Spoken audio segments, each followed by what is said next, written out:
जब लग गुरु मिले न सांचा, तब लग गुरु करो 10 पांचा। क्या गुरु बदल सकते हैं? क्या गुरु बदलने से पाप लगता है?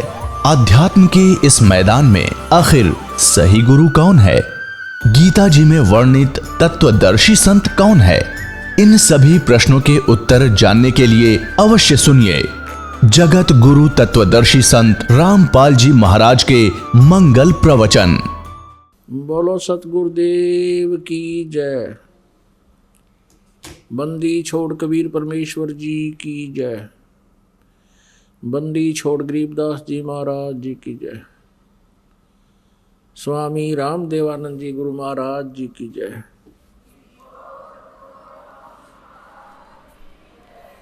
सर्व संतों की जय, सर्व भक्तों की जय, धर्मी पुरुषों की जय, श्री काशी धाम की जय, श्री छुडानी धाम की जय, श्री करोथा धाम की जय, श्री बरवाला धाम की जय। सत साही गरीब नमो नमो सतपुरुष को नमस्कार गुरु की नहीं।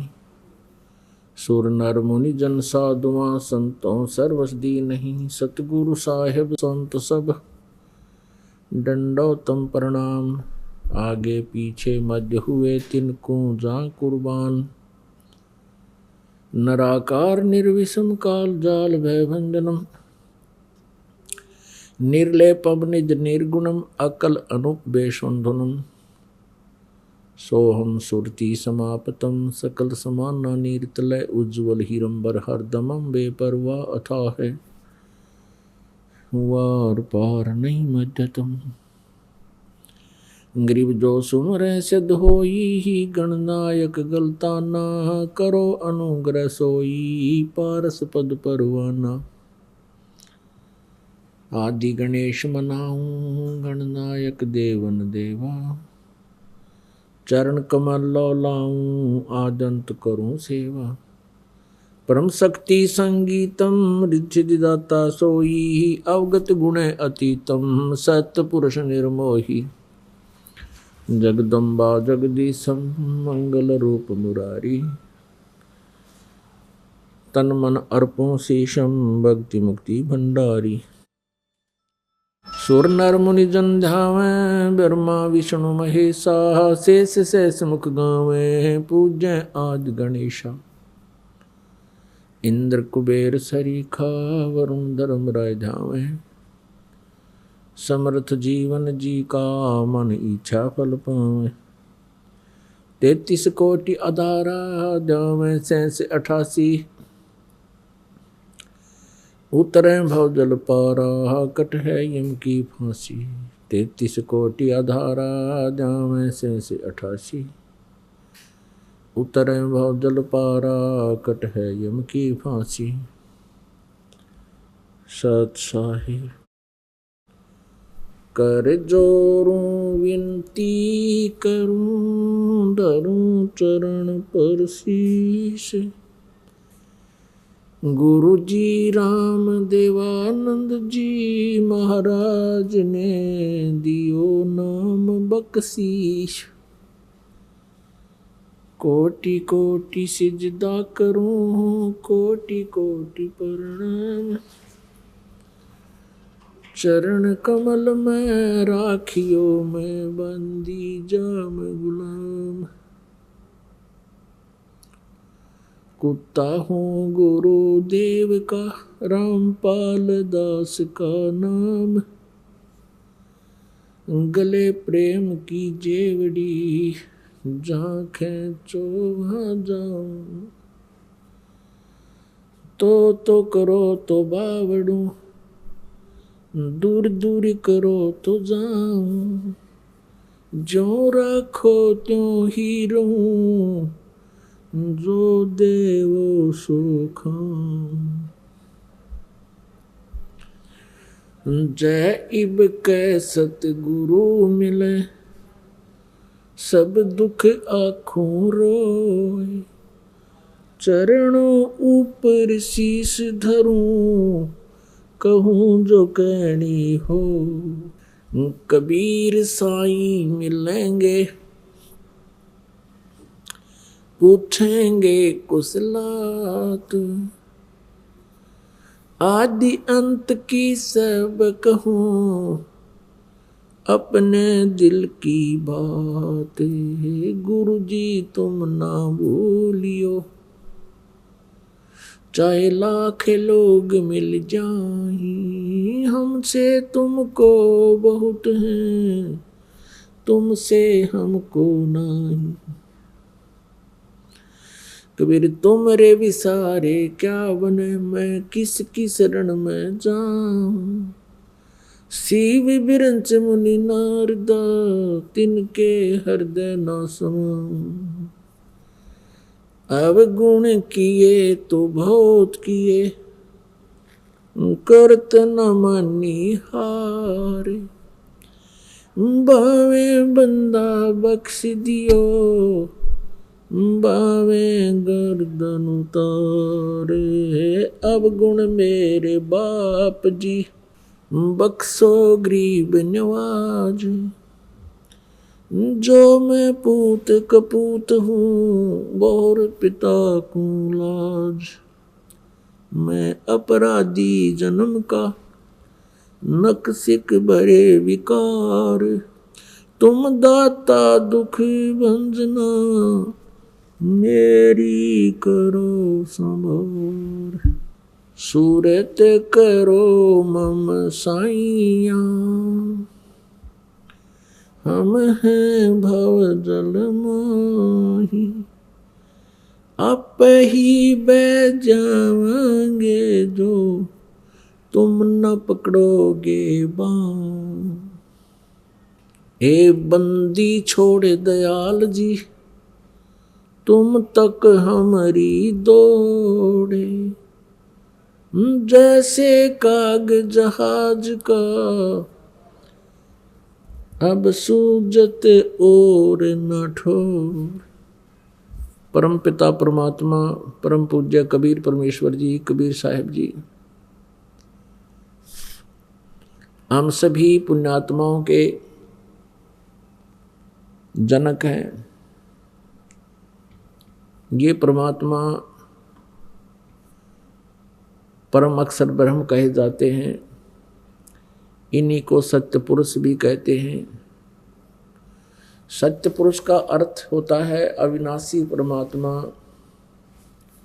पुरुष मीन प्रभु, और सत्य माने अविनाशी, जिसका नाश कभी ना हो। इसी के भाषाभिन्न या पर्यायवाची बहुत शब्द बन जाते हैं। परम अक्षर ब्रह्म, अकाल मूर्त, शब्द स्वरूपी राम, सतपुरुष।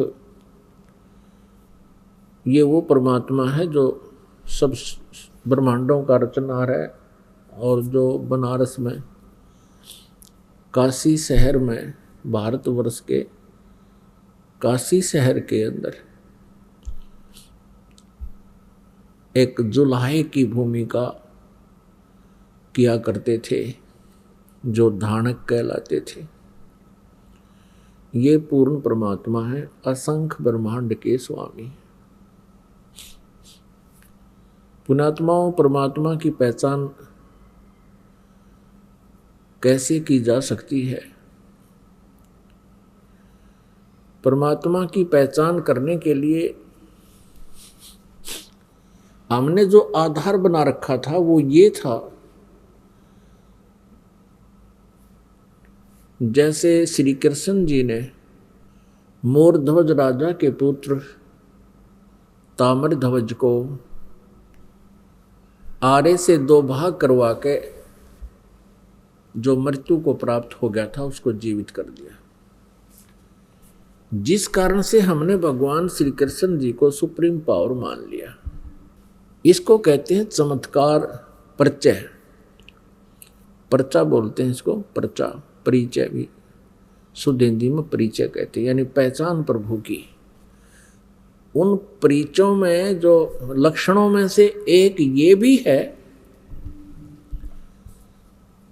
कि परमात्मा मुर्दे को जीवित कर सकता है, और दूसरा ये भी है परमात्मा जीव की आयु भी बढ़ा देता है।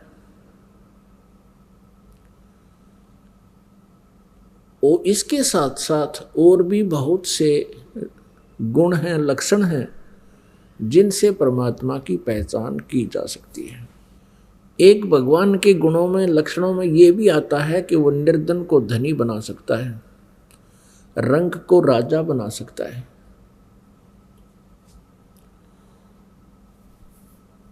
और एक ये भी पहचान है कि उसके विषय में हमारे सदग्रंथों में लिखा हुआ है। परमात्मा के गुणों की जानकारी हमारे पवित्र सदग्रंथ भी बताते हैं। जिस परमेश्वर के लक्षण, जिस परमेश्वर के सर्वचिन्ह इन सभी बातों पर खरे उतरते हैं, सभी पॉइंटों पर, सभी केंद्रों पर, वो परमात्मा है, वो परमेश्वर है। इसके पहचानने के लिए हमने बहुत सा सहयोग लेना होगा। जैसे हमारे पवित्र सदग्रंथ जो बताते हैं भगवान के गुणों की जानकारी, वो हमारे लिए स्वीकार्य होगी, होनी चाहिए और होगी, क्योंकि भगवान की जानकारी हमें सदग्रंथों से ही प्राप्त हुई है। और हमारे जो पहले वाले गुरुजी थे वो यही कहा करते थे कि शिव पुराण में ऐसा लिखा है, वेदों में ऐसा लिखा है, श्री दुर्गा पुराण में ऐसा लिखा है, श्री विष्णु पुराण में ऐसा लिखा है, और श्री मार्कंडे पुराण में ऐसा लिखा है, श्री ब्रह्मा पुराण में ऐसा लिखा है। और वो साथ में संस्कृत भी बोला करते थे। तो हम ये सोचा करते थे कि इन महापुरुषों ने सदग्रंथों को ठीक से समझा है, क्योंकि ये संस्कृत लैंग्वेज से, संस्कृत भाषा से परिचित है। तो हमें कोई शंका नहीं रही। क्या शंका नहीं रही कि ये झूठ बोल रहे हैं। इसलिए हमने इनके प्रत्येक वाक्य को, प्रत्येक आदेश को शिरोधार्य किया। और जैसा भी इन पूर्व के ऋषि, गुरु, महापुरुषों ने, मंडलेश्वरों ने, आचार्यों ने, महंतों ने हमें जो ज्ञान दिया, हमने उसको स्वीकारा। किस लिए स्वीकारा? कि हमने परमात्मा की खोज है, परमात्मा की चाह है। आत्मा का परम सहारा परमात्मा है, और जो आत्मा को सुख मिलेगा वो परमात्मा से मिलेगा। परमात्मा हमारे प्रारब्ध के कर्मों को भी नाश कर देता है। परमात्मा के गुणों में ये भी है कि परमात्मा, परमेश्वर, पूर्ण ब्रह्म हमें साप से भी मुक्त कर सकता है, श्राप से। जैसे हमें इन 3 तापों से भी परमात्मा मुक्त कर सकता है। तो ये सभी लक्षण परमात्मा में होते हैं। प्रथम लक्षण जो हमने लिया है कि भगवान श्री कृष्ण ने मोरध्वज के पुत्र ताम्रध्वज को आरे से, एक आरी से 2 फाड़ करवा के उसके माता पिता से, क्योंकि पहले साधु संतों के विचारों, आदेश का बहुत पालन करते थे, श्रद्धालु व्यक्ति होते थे, और वो समझते थे कि ना जाने किस वेश में भगवान ही आ गया हो, इसलिए संत के आज्ञा का वो पालन करते थे। उस समय संत लोग जो है बड़े सिद्धि युक्त होते थे। सिद्धि क्या होती है? कि ईश्वरीय भक्ति से, परमेश्वर की भक्ति से उन्होंने कुछ संग्रह कर ली होती है, पावर, परमात्मा की ही पावर को संग्रह कर लेते हैं। जैसे इन्वर्टर होते हैं, इन्वर्टर चार्ज कर दिए जाते हैं तो वो उनकी बैटरी चार्ज हो जाती है, कुछ समय के लिए बहुत कार्य काम चलाऊ कर देते हैं। तो वो पावर है कहाँ से ग्रहण की उसने? थर्मल प्लांट से। तो एक इन्वर्टर थर्मल प्लांट जितना कार्य नहीं कर सकता, इतनी क्षमता उसकी नहीं हो सकती। तो जितने भी ऋषि, महर्षि, जिनमें सिद्धियां थी, जिन्होंने 7 समंदरों को पी लिया फिर वापस छोड़ दिया, जिन्होंने पहाड़ उठा लिए, आकाश में उड़ गए, ये इन्वर्टर थे। और जैसे श्री कृष्ण जी ने ताम्रध्वज को जीवित कर दिया, सुदामा जी का महल बना दिया, ये श्री कृष्ण तक भी इन्वर्टर थे, वो थर्मल प्लांट नहीं थे। अब ये एक बार ये बात जो दास ने कही है तो ये बड़ी खटकेगी उस व्यक्ति को जिसने आज तक ये तत्व ज्ञान नहीं सुना और लोक वेद से वो रंगा गया है। लोक वेद किसे कहते हैं? जो दंत कथा होती है, सुना सुनाया ज्ञान, अक्षेत्रीय ज्ञान, एक दूसरे से सुना हुआ ज्ञान, उसको लोक वेद कहते हैं। पुण्यात्माओं, श्री कृष्ण जी और अर्जुन मोरध्वज राजा के घर चले गए एक साधु रूप बना के। उस दिन मोरध्वज अपने पुत्र ताम्रध्वज को राज्य अभिषेक कर रहा था और साधु संतों के वहाँ आगमन को बहुत शुभ मानते हैं। ऐसे शुभ अवसर पर उनका आशीर्वाद प्राप्त करते हैं। उनका आशीर्वाद प्राप्त करने के लिए उनकी प्रत्येक आज्ञा का पालन करते हैं, उनकी सेवा शुश्रूषा करते हैं, जिससे वो प्रसन्न हो जाए। उनको प्रसन्न करने की हर संभव कोशिश की जाती। तो श्री कृष्ण जी ने एक माया से अपनी सिद्धि से एक सिंह बना लिया, शेर बना लिया और दोनों पहुंच गए राजा मोरध्वज के बाग में। जब राजा को पता चला कि साधु संत आए हैं, उनको संदेशा भिजवाया कि आओ महाराज भोजन पाओ। लेकिन श्री कृष्ण जी ने कहा कि राजा स्वयं हमें आमंत्रित करने आएगा तो हम प्रवेश करेंगे उसके घर पर। राजा को पता चला, मोरध्वज तुरंत चल पड़ा नंगे पैरों और भगवान से अर्ज की, घर पे ले आए। घर पे विराजमान हो जाने के उपरांत आसन दिए और कहा भगवान भोजन पाओ। श्री कृष्ण जी जो साधु रूप में थे, पहचान नहीं पाए थे मोरध्वज, उनको संत मान रहे थे कि जो आज्ञा महात्मा। तो श्री कृष्ण जी ने कहा कि मोरध्वज पहले हमारे सिंह को भोजन खिलाओ, शेर को। जो आज्ञा महाराज, मोरध्वज ने कहा। श्री कृष्ण जी साधु रूप में श्री कृष्ण जी ने कहा कि बात सुनो, ये शेर जो है, ये सिंह किसी पशु पक्षी का मांस आहार नहीं करता, ये नरभक्षी है, ये मनुष्य खाता है, मनुष्य का मांस चाहिए। कि जो आज्ञा महाराज, मोरध्वज ने कहा। फिर श्री कृष्ण जी ने कहा कि कहीं कोई पल्लेदार को पकड़ जावे, उसका मांस नहीं खाएगा, ये मांस खाएगा तुम्हारे एक परिवार के सदस्य का। तब मोरध्वज ने कहा जो आज्ञा महाराज, कि जाओ फिर करो तैयार। अब मोरध्वज ने ताम्रध्वज और रानी से कहा कि साधु महात्मा आए हैं, उनकी कंडीशन है कि वो पहले सिंह को भोजन कराना है और शेर मांस मनुष्य का खाएगा। और यहाँ तक भी उन्होंने कह दिया है कि ये मांस आपके घर के सदस्य का ही खाएगा। मोरध्वज जी ने कहा कि देखो पुत्र सियाना हो गया, युवा हो गया है, राज्य अभिषेक अभी इसको कर देते हैं, ये अपना राज्य संभालेगा, तुम माँ और पुत्र दोनों राज्य करना और मेरा काम पूरा हो चुका है और मैं साधुओं के सिंह का भोजन बन जाता हूँ। तब रानी ने कहा देखो मैं पतिव्रता स्त्री हूँ और पतिव्रता स्त्री से पहले उसका पति यदि मृत्यु को प्राप्त हो जाता है तो उसका जीवन नरक होता है, मैं नहीं जी सकती। और मेरा काम क्या था? मेरा काम था आपका वंश चलाना। आपका वंश चल गया, अब मेरा क्या काम रह गया? लड़के का ब्याह कर लेना, दोनों पिता पुत्र अपना कार्य कर, राज्य संभालो, बच्चा अयाना है, ये राजकाज को ढंग से नहीं समझ पाएगा, आप इनकी हेल्प करते रहना और मुझे आहार बनने दो सिंह का।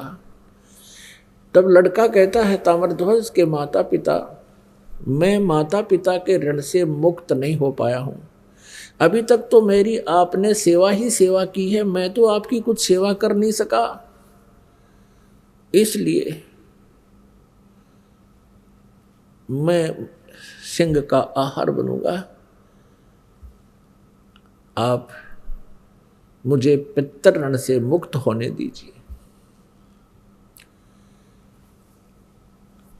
अब वहां भगवान श्री कृष्ण से जो साधु रूप में बैठे थे उनसे आकर कहा, उन्होंने सारी कहानी फिर दोबारा दोहराई और कहा, भगवान आप ही फैसला कर दो। तब श्री कृष्ण साधु वेश में विराजमान श्री कृष्ण जी ने कहा कि राजा और रानी यानी अपने पुत्र ताम्रध्वज को आरे से 2 फाड़ करें और तुम्हारे पुत्र का मांस ये शेर खाओगा, सिंह खाओगा। जो आ गया, आरा उठा लिया, एक तरफ माँ खड़ी होगी, एक तरफ पिता, और लड़का लिया बिठा।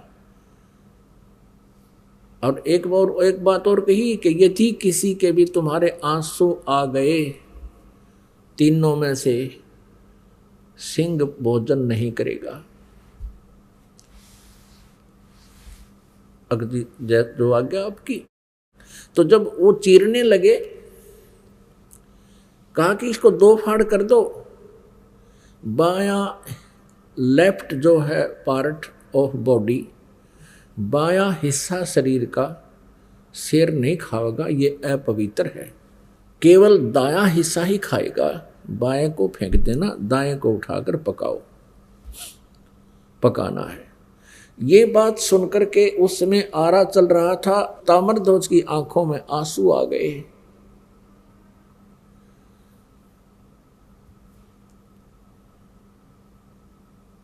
तो श्री कृष्ण जी साधु वेश में थे, उठकर चल पड़े कि तुम तो रो पड़े भाई, तुम्हारा सही प्यार नहीं प्रभु में, तुम्हारा कच्चा प्रेम है, ये मांस नहीं खाएगा। तब तक ताम्रध्वज मर चुका था। अब मोरध्वज कहता है कि हे भगवान, बालक था, इसको समझ नहीं थी, मुझे चीर लो, मैं नहीं रोऊंगा। तब रानी कहती है, आप रूठ को मत जाओ, मुझे आहार बना लो, हम नहीं रोएंगे। बालक था। इस बात से वो बड़ा प्रसन्न हुआ। श्री कृष्ण जी साधु रूप में वापस आकर बैठ गया और लड़के को जीवित कर दिया। तब लड़का जीवित हो गया। ताम्रध्वज ने कहा कि प्रभु, मैं रोया इसलिए था, मैं कोई इसलिए नहीं रोया था कि मेरी जान जा रही है, मैं इसलिए रोया था कि मैं इतना नीच व्यक्ति हूं कि मेरा आधा ही बॉडी, आधा ही शरीर आपके काम आया, मैं तो इसलिए रो रहा था। अब उसको जीवित कर दिया। अपने आत्माओं, इन कथाओं से हमने बहुत कुछ सीखना होता है। अब ये तो कुर्बानियां की मोरध्वज जी ने श्री कृष्ण जी के लिए, एक परम संत पूर्ण परमात्मा मानकर। अब उनका कोई से का कल्याण नहीं हो सकता था, ना श्री कृष्ण का कल्याण हुआ, ना श्री कृष्ण उनका कल्याण कर सकते थे। लड़के को जीवित कर देना, इन प्रभुओं में गॉड पावर होती है, जैसे इन्वर्टर वाली। एक इन्वर्टर की क्षमता होती है, वो केवल 2 बल्ब ही जगा सकता है। एक इन्वर्टर की ऐसी क्षमता होती है कि वो कूलर भी चला दे, 2-3 बल्ब भी चला दे, और कोई छोटी मोटी हैंड पंप की मोटर भी चला दे, आधे हॉर्सपावर की। लेकिन फिर भी वो अक्षमता उसकी कंप्लीट नहीं, पूर्ण नहीं होती, पर्याप्त नहीं है।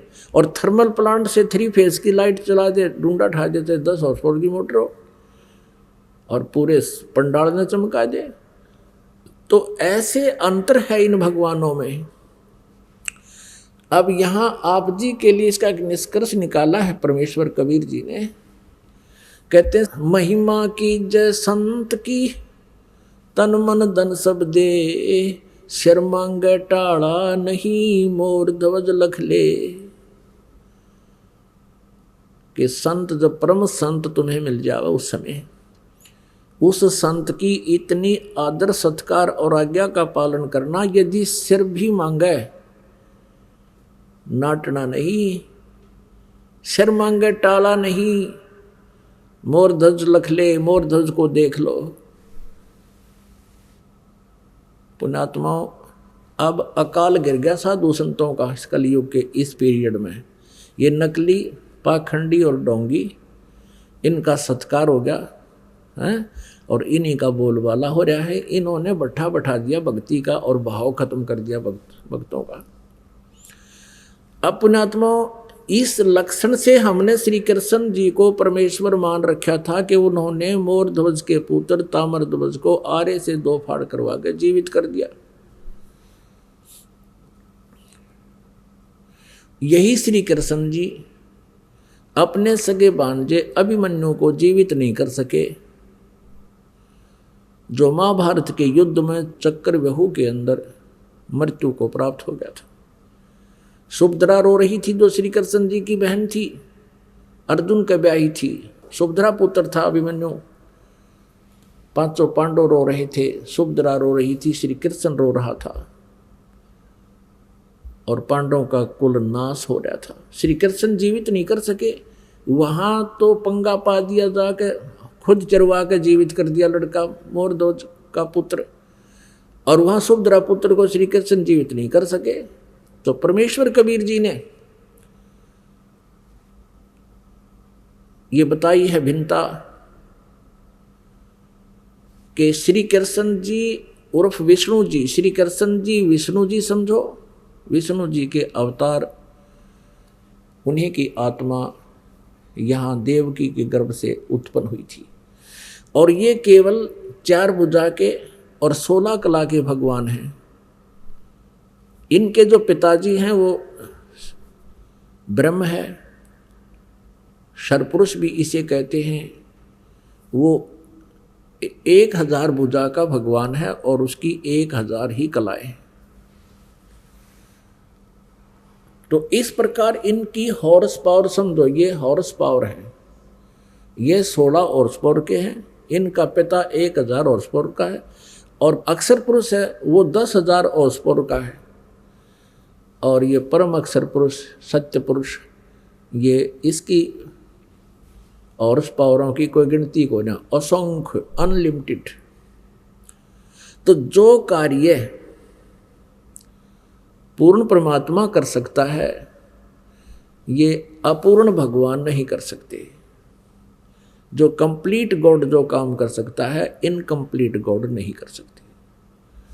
और यही पूरे सदग्रंथों में यही संदेश दिया है। श्रीमद् भगवत गीता जी में यही कहा है कि अर्जुन तू सर्वभाव से उस परमेश्वर की शरण में जा। गीता जी अध्याय नंबर 18 के श्लोक नंबर 62 में और 66 में, दोनों में ये प्रमाण है। लेकिन 66 वाले को तो इन्होंने घुमा रखा है, वर्तमाने आना कर रखा है, जबकि वर्तमाने जाना होता है। और उसी की कृपा से ही तू परम शांति को और सनातन परम धाम को प्राप्त होगा। अब यहां प्रसंग है कि वो मोर ध्वज के पुत्र को तो जीवित कर दिया। अब सुभद्रा पुत्र को श्री कृष्ण जीवित क्यों नहीं कर सके? क्योंकि अभिमन्यु की आयु सीमा, प्रारब्ध इतना ही था। अब अभिमन्यु का प्रारब्ध इतना ही था, उसकी आयु शेष नहीं थी। तो ये भगवान आयु नहीं बढ़ा सकते। हाँ, इस टूटे फूटे शरीर को ये जोड़ तोड़ कर सकते हैं और इस आत्मा को पुण्य स्थापित इसमें कर सकते हैं। जैसे ऐसे बहुत से महापुरुषों ने, संतों ने भी किया है। जैसे महर्षि वाल्मीकि जी थे, जिसमें सीता जी को निकाल दिया था घर से भगवान श्री रामचंद्र जी ने। वो गर्भवती थी। महर्षि वाल्मीकि जी के आश्रम में जाकर उन्होंने शरण ली, वहाँ रहने लगी, पुत्र को जन्म दिया। उसके बाद एक दिन जब वो उसका नाम लव रख दिया, जब लव 8-9 महीने का हो गया, वो 1 वर्ष का हो गया, सीता जी कपड़े धोने के लिए दरिया पर जाया करती थी प्रतिदिन और बच्चे को पालने में सुला जाया करती थी। और वाल्मीकि जी से प्रार्थना करके जाती थी, पिताजी बच्चे का ध्यान रखना। कि जा बेटा, मैं ध्यान रखूंगा। एक दिन ऐसा हुआ कि महर्षि जी समाधिस्थ हो गए थे और सीता बच्चे को वहीं लेटाकर चली गई, ये कहकर के पिताजी ध्यान रखना। कुछ देर के बाद उसको ध्यान में आया कि पिताजी यानी ऋषि जी साधना कर रहे हैं, हो सकता हो उसकी आंखें ना खुलें, देर तक समाधिस्थ बने रहें, कहीं पीछे से कोई बच्चे को पशु पक्षी उठा ना ले जाए। ये सोचकर वापस जाकर बच्चे को उठा लाई। वाल्मीकि जी जब समाधि अपनी साधना से उठे, देखा बच्चा है नहीं। अब वाल्मीकि जी ने देखा कि भी लड़की पहले दुखिया बहुत है और बच्चे के अभाव में या टक्कर मार मार कर मर जाएगी, मेरे से देखा नहीं जाएगा। इसलिए अपनी भक्ति शक्ति से उसने डाब के पत्ते तोड़े, कुश के, कुशा बोलते हैं, कुश बोलते हैं डाब को, एक घास होता है।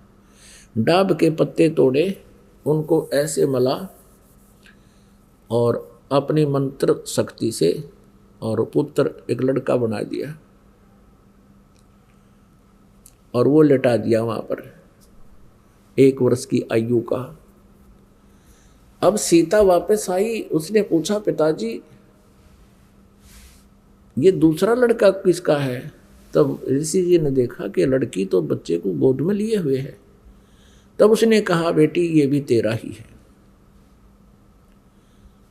तब उसने सारी कहानी बताई कि बेटी तू कहकर गई थी कि बच्चे को ध्यान रखना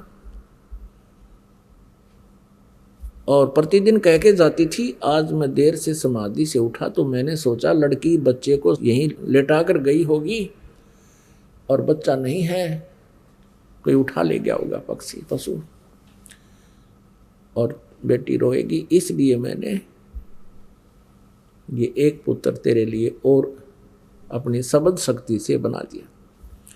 अब दोनों को पाल। अब सीता ने उन दोनों को पुत्र रूप में पाला, उसका नाम कुश रख दिया। लव और कुश ये 2 पुत्र थे।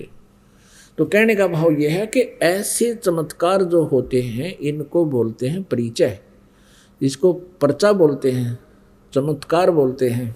इन चमत्कार मात्रों से इन चमत्कारों मात्र से हम परमात्मा नहीं मान सकते प्रत्येक व्यक्ति को। इसके साथ साथ और बहुत से भी लक्षण होते हैं।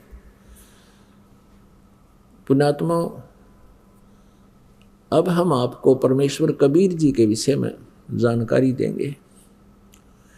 इसी के पैरेलल के श्री कृष्ण जी ने मोर ध्वज के पुत्र को जीवित कर दिया।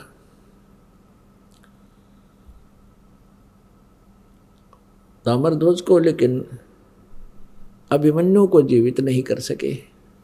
एक सम्मन नाम का मनियार था। मनियार कहते हैं जो चूड़ी बेचा करते गांव गांव में, कांच की चूड़ियाँ होती थी।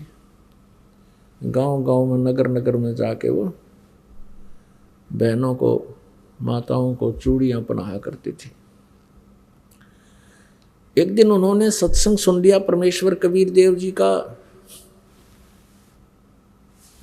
भगवान का उपदेश ले लिया, कबीर परमेश्वर जी से उपदेश ले लिया था। सम्मन जी के घर में 3 सदस्य थे कुल। स्वयं सम्मन, पुत्र सेऊ, जिसको शिव कहते हैं वैसे सेऊ कहने लगे थे, और उनकी पत्नी का नाम नेक्की था, नेक्की। उपदेश लेकर के ज्ञान से परिचित होकर के बड़ी श्रद्धा से भगवान की भक्ति किया करते थे। नेक्की और सम्मन दोनों चूड़ियां पहनाने का कार्य किया करते थे, और परमात्मा कबीर परमेश्वर जी ने बहुत सी ऐसी लीलाएं चमत्कार कर रखे थे।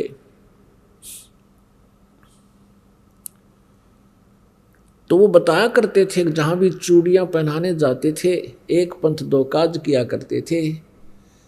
चूड़ियां पहनाने का उड़े के 2-2 घंटे लग जाते, 4, 5, 10 बहनें आ जाती, उनको सत्संग सुनाया करते थे। उनके हाथ में जैसे धागा लगा हुआ है, वो पूछा करते थे कि ये धागा कैसा बांध रखा है। तो बताते थे कि हमने ऐसे गुरु बना लिया है, हमारे गुरु जी हैं, तो पुण्यात्माएं होती थी, परमात्मा की चर्चा सुनाना शुरू कर देते थे। सम्मान और नेकी अपने अपने स्थानों पर जहाँ जहाँ वो सेवा करने जाते थे, चूड़ियों बेचने की, पहनाने की, वो कहा करते थे कि हमारे भगवान कबीर साहब हैं, वो पूर्ण परमात्मा हैं, स्वयं सर्व सृष्टि रचनहार स्वयं ही आए हुए हैं पृथ्वी पर। और बताया करते थे कि उन्होंने सिकंदर लोधी राजा की, दिल्ली के बादशाह के जलन के रोग को ठीक कर दिया, किसी से भी नहीं हुआ था। एक गाय मार दी थी तलवार से सिकंदर लोधी ने कि मेरे सामने जीवित करके दिखा दे, जब जानू तू अल्लाह की जात है। तो हमारे कबीर परमेश्वर जी ने वो मरी हुई गाय उन सब हजारों व्यक्तियों के, दर्शकों के सामने जीवित कर दी थी। बच्चा और गर्भ में था, दोनों माँ पुत्रों का 4 हिस्से हो गए थे। परमात्मा ने 2 थपकी, एक थपकी लगाई थी आशीर्वाद भरी, और दोनों जीवित हो गए थे और दूध की बाल्टी भर दी। गाय और बच्चे को जीवित करके महर्षि रामानंद जी परम पूज्य परमेश्वर कबीर जी के मुंह बोले वैसे औपचारिक गुरु थे। सिकंदर लोधी ने उनकी गर्दन काट दी थी रामानंद जी की,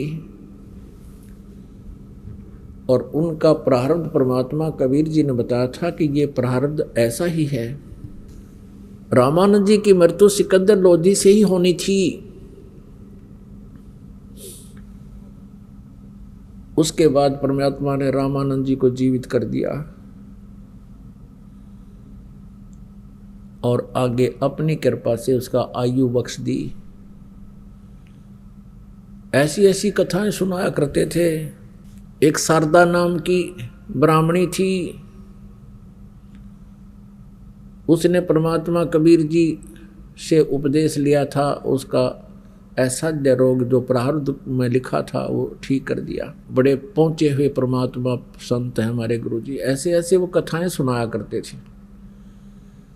अब नगर के लोग, अब क्या होता था कि वो बहनें वो विचार सुन के जाती थी, वो अपने पतियों के सामने बताती थी कि ऐसे ऐसे एक मनियार आया था, एक मनियारी आई थी और ऐसे ऐसे बता रही थी। तो उनके पति कहते थे ये सब झूठ बोलते हैं, ये संत पाखंडी होते हैं, भोली आत्माओं को अपने चुंगल में फंसा रखा है। यदि इनके गुरु ऐसे पहुँचे हुए हैं तो इनको धनी क्यों ना बना देते। ये इनके पास ना ढंग से कोई मकान है, ना इनके पास ढंग से कपड़े हैं, हैंड टू माउथ ये जी रहे हैं, इनको क्यों नहीं धनी बना देते। अब बहनें जो वहाँ ज्ञान सुनकर जाती थी अपने पिता की, अपने पति के इस तर्क से, फिर वो ये भी कहने लग जाती थी।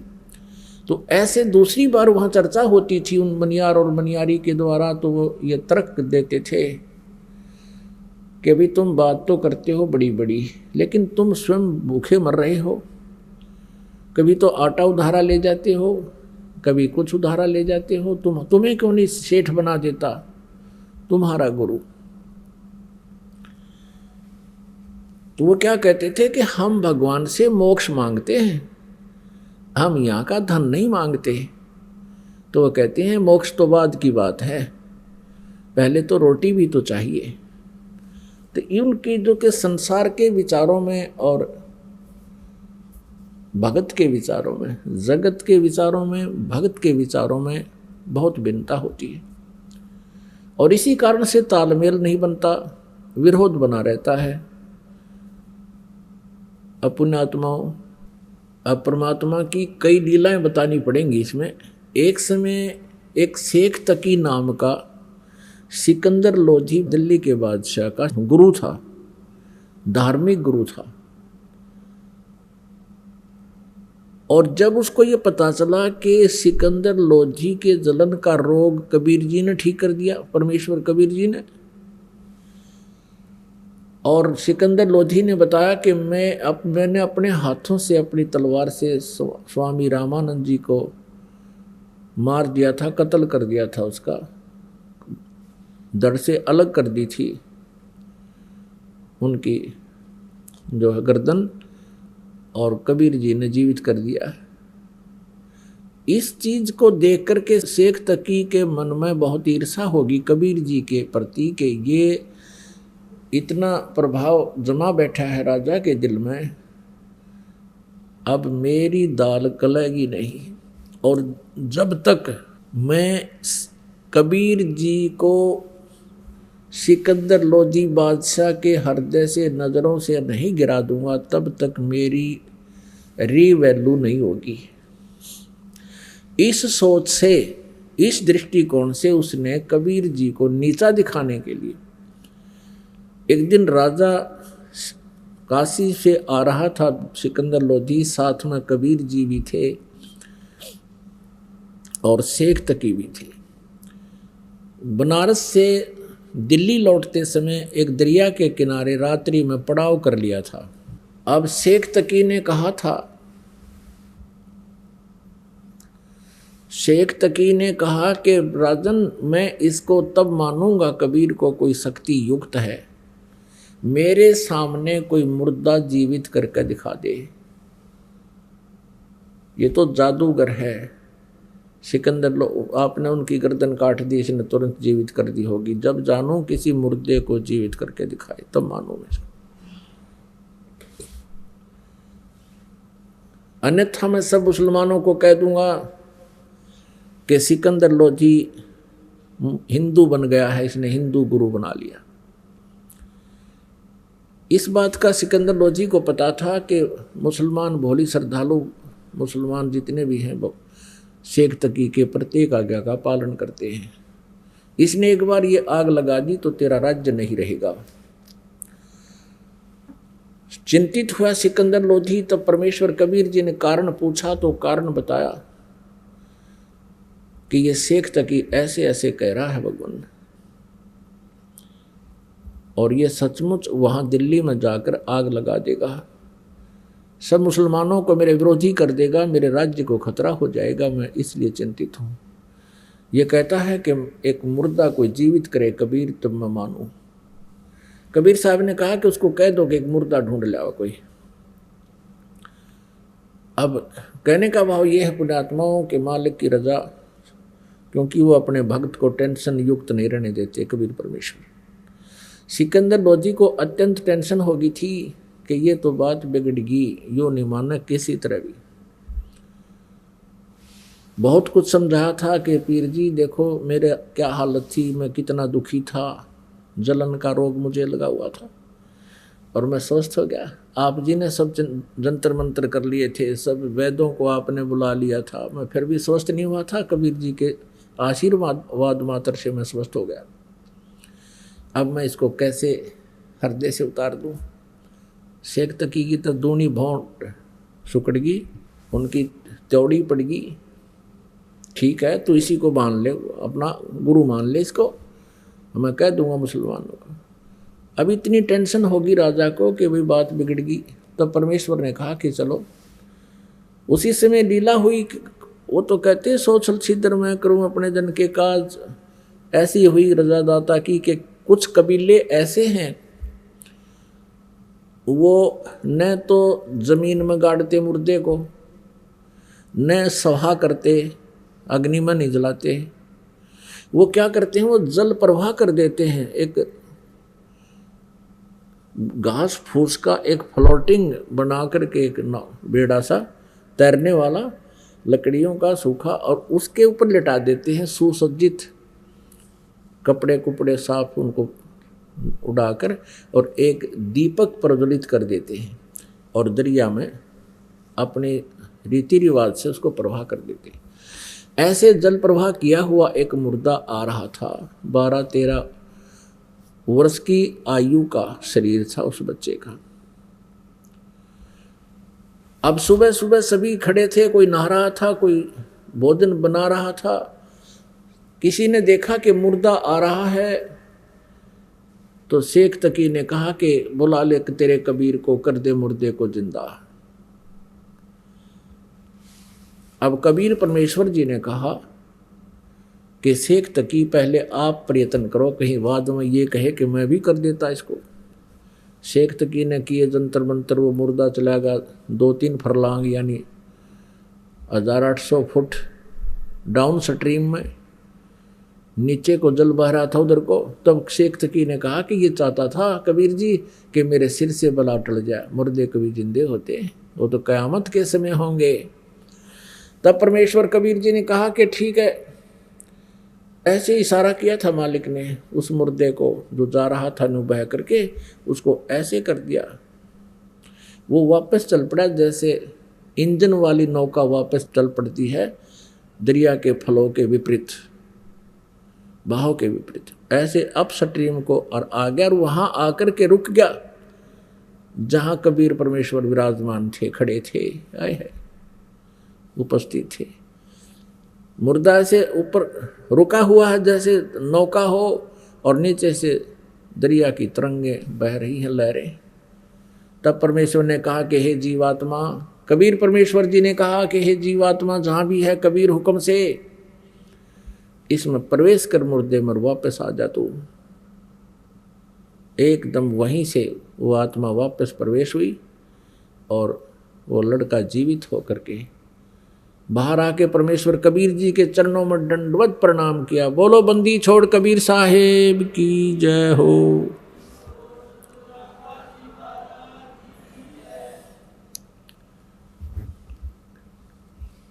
अब सभी ने, उपस्थित व्यक्तियों ने कहा, क्योंकि सैकड़ों की संख्या में, हजारों की संख्या में अंगरक्षक सैनिक थे और राजा भी सारे थे, तब उन्होंने कहा कि हे कबीर जी आपने तो कमाल कर दिया, लड़के का नाम कमाल रख दिया। और 12-13 वर्ष की आयु का पुत्र था, लड़का था किसी का, वो अपने पुत्र के रूप में परमेश्वर ने पाला पोसा। उस पुनर्जन्म प्राप्त प्राणी को भक्ति दी, अपने पास रखा पुत्र रूप में। ऐसे ही शेख तकी ने एक दिन कहा भाई ये तो नई बात बनी, ये तो इसका तो जो नजरों से नहीं गिरा राजा के, तो उसने स्कीम बनाई अपने मुसलमानों से, सबसे मिलकर कहा कि भाई ये जादू जंतर करता है और लड़का जो जल प्रवाह कर दिया गया था वो जीवित था, वो सदमे में था और सदमे वाले कोई जादू जंतर करने वाले जीवित कर ही देते हैं। भाई इसको हम तब मानेंगे ये अल्लाह की जात है, इसमें कोई शक्ति है। मेरी पुत्री जो कब्र में दबा रखी है, शेख तकी पीर की पुत्री, कुछ दिन मरे हो गए थे उसको और वो कब्र में दबा रखी थी, महीने या 20 दिन या जीते 2 महीने की 6 भी नहीं थी। और कहने लगा जब जानो मैं इसको, मेरी बेटी को जीवित करके दिखा दे। फिर वही समस्या पैदा करती। सिकंदर लोधी फिर टेंशन में। कबीर परमेश्वर ने कहा कि टेंशन ना करो राजन, कह दो इसको, शेख तकी को कह दो कि मुनादी करवा दे, आसपास अनाउंसमेंट करवा दे कि आज से तीसरे दिन वो लड़की जीवित की जाएगी जो कब्र में दबी हुई। सब जगह डंडोरा मुनिवाद करवा दी, डंडोरा पटवा दिया, मुनादी करवा दी, अनाउंसमेंट करवा दी। कई हजार व्यक्ति आकर इकट्ठे हो गए उस निश्चित दिन को। कब्र फुड़वा दी, बच्चे का शरीर सूखा पड़ा था। अब परमात्मा ने कहा कि शेख तकी तू भी कर ले ट्राई कर दे, फिर बाद में यूँ कह मैं जीवित कर दूँ। तो उपस्थित व्यक्तियों ने कहा कि भगवान अगर ये कुछ करने योग्य होता अपनी बेटी ने कौन मरने देता, इसके पास कुछ नहीं है, आप दया करो। तब परमेश्वर ने कहा कि हे शेख तकी की लड़की तू जीवित हो जा। वो जीवित नहीं हुई। दोबारा फिर कहा परमात्मा ने कि शेख तकी की लड़की जीवित हो जा, नहीं हुई। तीसरी बार फिर कहा, नहीं जीवित हुई। अब शेख तकी ने बंगड़ा पा दिया, नाचर कूद, क्या देखा, ढोंगी का ढोंग पकड़ा गया। अब कर देना जीवित, अब कर देना जीवित। अब उस शेख तकी पाप आत्मा को अपनी पुत्री के जीवित न होने का गम नहीं था और परमात्मा की प्राज्ञ की खुशी मना रहा था। कहते हैं राज तजना सहज है, सहज तरिया का ने, और ये मान बढ़ाई ईर्षा दुर्लभ तजनाई, और ये तजे बिना भगवान नहीं मिल सकता। तब परमात्मा ने क्या कहा कबीर जी ने कि हे जीवात्मा जहां भी है तू, कबीर हुक्म से वापस आ जा और इस बच्ची के शव में प्रवेश कर और जीवित होकर बाहर आ जा। इतना कहते ही उस शरीर में हलचल हुआ, ऐसे कंप कपी, और एकदम वह बेटी खड़ी हुई। 12-13 वर्ष की उम्र की आयु थी उस समय उस लड़की की भी, और बाहर आकर दंडवत प्रणाम किया कबीर परमेश्वर को। सबने कहा कमाल कर दिया भगवान, कमाल कर दिया। कोई 1000 व्यक्ति इकट्ठे थे, देख रहे थे इस दृश्य को। कमाल कर दिया, कमाल कर दिया। लड़की का नाम कमाली रख दिया, अपनी बेटी के रूप में अपने पास रखा। अब कबीर परमेश्वर जी ने कहा कि जा बेटी अपने पिता शेख तकी के साथ। तब लड़की ने 1.5 घंटा तक प्रवचन किए कि मेरा और शेख तकी जी का जितना संबंध था पुत्री और पिता का, वो समाप्त हो चुका था। मेरी आयु मनुष्य की शेष नहीं थी अब। उस लड़की ने कहा कि हे श्रोताओं, ये पूर्ण परमात्मा है, ये कबीर अल्लाह है, ये अल्लाहु अकबर है, ये स्वयं उतरे हैं। अपने पिछले जन्म की कई कहानी सुनाई कि पहले जन्म में मैं एक राबिया नाम की लड़की थी, ये परमात्मा मुझे वहाँ भी मिले थे। 4 वर्ष मैंने इनकी भक्ति की थी, फिर वह साधना त्याग दी थी, लोक लाज में आ गई थी। उसके कारण मुझे फिर एक और मनुष्य जीवन मिला बंसुरी का, और तीसरा जन्म मुझे आज ये कमाली का मिला था। ये भी मेरा उस भक्ति के, उस 4 साल की भक्ति जो मैंने की थी, उसके कारण ये 2-1.5 मेरे अनमोल जन्म मुझे मिले थे। और अब मेरी कोई शेष जीवन नहीं था, ये पूर्ण परमात्मा आए हैं। मैंने भी गलती की थी लोगों, अब मैं बोलूँगी नहीं इस भगवान को। इन्होंने मेरी दिव्य दृष्टि खोल दी है और मुझे पिछला ज्ञान हो गया है। उसके बाद वो लड़की ने धिक्कार दिया उस शेख तकी को कि तू मनुष्य नहीं शैतान है, भगवान आए हैं तो ईर्षा कर रहा है। वो कहता है इसने मेरी लड़की को बहका लिया, जद्दू जंत्र कर दिया, इस पर कोई प्रेत छोड़ दिया, इसकी ओर ही बोल रही है। माना नहीं वो नालायक। लेकिन अन्य हजारों की संख्या में उपस्थित व्यक्तियों ने परमात्मा की जय जयकार की और नाम लिया, उपदेश लिया और शिष्य बन गए। अपनात्मा परमात्मा की परिभाषा को समझने के लिए बहुत से प्रमाण आपको देने पड़ेंगे, और तभी हम भगवान को पहचान सकेंगे। जब तक हम भगवान को नहीं पहचानेंगे, परमेश्वर को, हम अपना कल्याण नहीं करवा पाएंगे, क्योंकि हमें कोई ना कोई भ्रमित कर ही देता है। काल का दूत कोई ना कोई ऐसी स्टोरी सुना देगा जिससे आपको विचलित कर देगा। लेकिन इन प्रमाणों से आप विचलित नहीं हो सकते। अब ये कमाल और कमाली बेटा और बेटी के रूप में परमात्मा के पास रहे। कबीर परमेश्वर का कोई पत्नी नहीं थी, उन्होंने कोई विवाह नहीं कराया था। 2 माता पिता थे, मुंह बोले उनका जन्म माँ से नहीं हुआ था। कमल के फूल पर बनारस में लहर तारा नामक एक सरोवर के ऊपर विकसित कमल के फूल पर परमात्मा ने शिशु रूप धारण किया था। नीरू और नीमा नामक एक दुल्हा दंपति उसे उठा ले गए थे। जुल्हे का कार्य करने लगे, बड़े होकर के लीला में अपने जो प्रत्येक युग में करते हैं उनका विधान है, और जिसका वेदों में प्रमाण है कि परमात्मा ऐसा ही करता है, वो ऐसा ही किया करते हैं। तो उसके बाद अब कमाल जब 20-22 वर्ष का हो गया, कमाल के मन में इतना अभिमान हो गया कि मैं जो परमात्मा कबीर जी की सेवा करता हूँ, ऐसी सेवा कोई नहीं कर सकता। ये पता चला कबीर परमेश्वर जी को। उनके सामने भी उसने 1-2 बार ऐसी ढींग आंख दी, जैसे कोई सेवा कर रहा था। कबीर जी ने उनको टोक दिया, बेटा ऐसा नहीं, तुम ठीक नहीं कर रहे हो, ऐसे करो। तो उठकर कमाल जाता था, उसको ठीक रहता था। तो 2-4 बार वो ऐसा होने से उसने ये मान लिया कि जो सेवा मैं गुरु जी के जो अनुसार कर सकता हूँ, जिससे ये प्रसन्न रहते हैं, कोई नहीं कर सकता। अब ये अभिमान जीव का शत्रु होता है। किसी को सेवा का अभिमान हो जाए, चाहे किसी को दान का हो जाए, और चाहे किसी को अन्य कोई और क्रियाओं से राजपद का हो जाए, तो ये अभिमान जीव का शत्रु होता है। और परमात्मा ने सोचा ये बालक बिगड़ेगा, इसके अभिमान का अंत करना चाहिए। जैसे अर्जुन को यह अभिमान हो गया था कि भगवान जो मैं आपकी सेवा करता हूँ, मैं आपका जो ऐसा शिष्य हूँ, शायद ही पृथ्वी पर कोई नहीं होगा। तो श्री कृष्ण जी ने अर्जुन की फड़क निकालनी चाहिए थी, इसलिए मोरध्वज से ये प्रश्न किया था कि भाई तो अपने बेटे का मांस मेरे शेर ने खिला दे। अब जब उसने देखा था अर्जुन ने कि उत्तरे की मैं तो पश्चिम भी कोई नहीं, महापुरुषों का जिन्होंने परमात्मा के लिए पूरा परिवार ने छावर है, सिकुड़ गया था अर्जुन वहाँ पर। जब श्री कृष्ण ने कहा था बोल भगत तू क्या कह रहा था कि मेरे जितना कोई सेवादार नहीं, तब अर्जुन ने कहा भगवान मैं तो पास संग भी कोई नहीं कहे। तो समझ गया अर्जुन के भगवान आपने ये सारी लीला मेरी फड़क निकालने के लिए की थी। वो भी इंसान होता जो मान ले, समझ ले इस पॉइंट को। तो फिर क्या हुआ कि इस परमात्मा कबीर जी ने इस कमाल की फड़क निकालनी थी।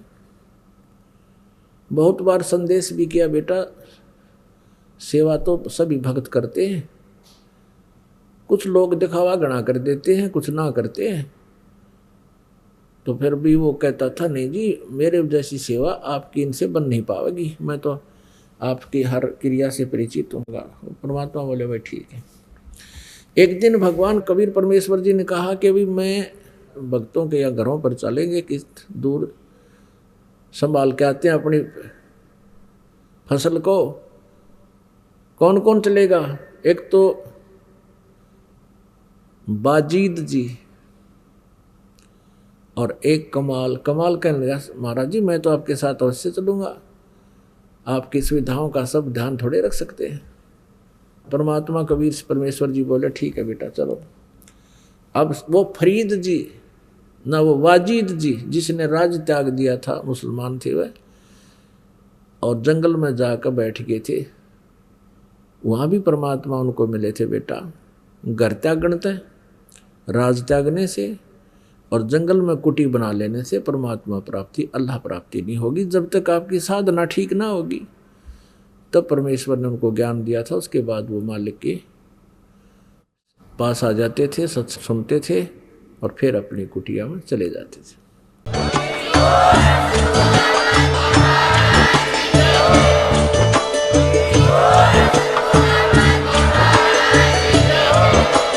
आप सुन रहे थे जगत गुरु तत्वदर्शी संत रामपाल जी महाराज जी के मंगल प्रवचन। अधिक जानकारी के लिए विजिट कीजिए हमारी वेबसाइट www.jagatgururampalji.org। संत रामपाल जी महाराज जी के शुभ आशीर्वाद से पूरे विश्व भर में 500 से भी ज्यादा नाम दीक्षा केंद्र हैं, जिन पर संत रामपाल जी महाराज जी द्वारा ऑनलाइन निशुल्क नाम दीक्षा दी जा रही है। अपने नजदीकी नाम दीक्षा केंद्र का पता करने के लिए संपर्क करें 8222880541।